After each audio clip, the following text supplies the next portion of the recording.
Menyikapi berbagai tantangan yang tengah dihadapi Indonesia saat ini, masyarakat diharapkan bisa memaknai sejarah terbentuknya NKRI dan memegang teguh Pancasila untuk menjaga persatuan.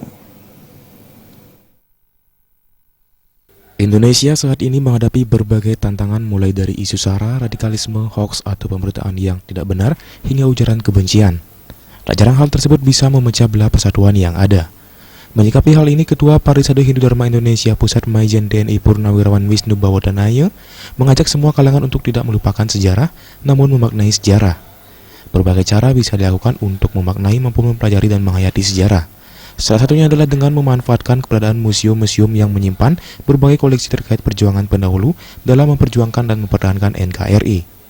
Selain itu, memahami agama dengan baik, toleransi dan membentengi diri dengan akhlak mulia juga merupakan hal yang penting guna menjaga persatuan dan menepis gempuran radikalisme. Penting sehingga kita sekarang, hari kita hembuskan ke seluruh negeri, dimanapun anak bangsa berada, untuk mencamkan kembali, mempelajari kembali, datangi museum-museum yang ada. Karena museum itu bisa kita belajar bagaimana perjalanan sejarah bangsa.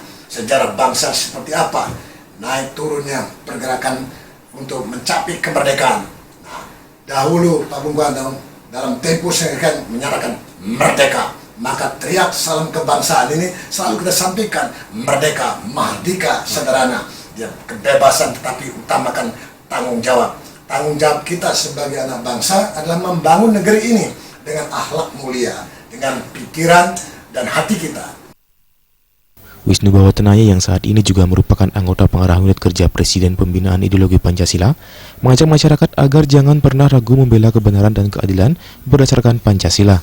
Seluruh lapisan masyarakat juga hendaknya menjalankan tugas dan kewajiban dengan baik sesuai swadharma masing-masing. Karena gitu, Bali TV.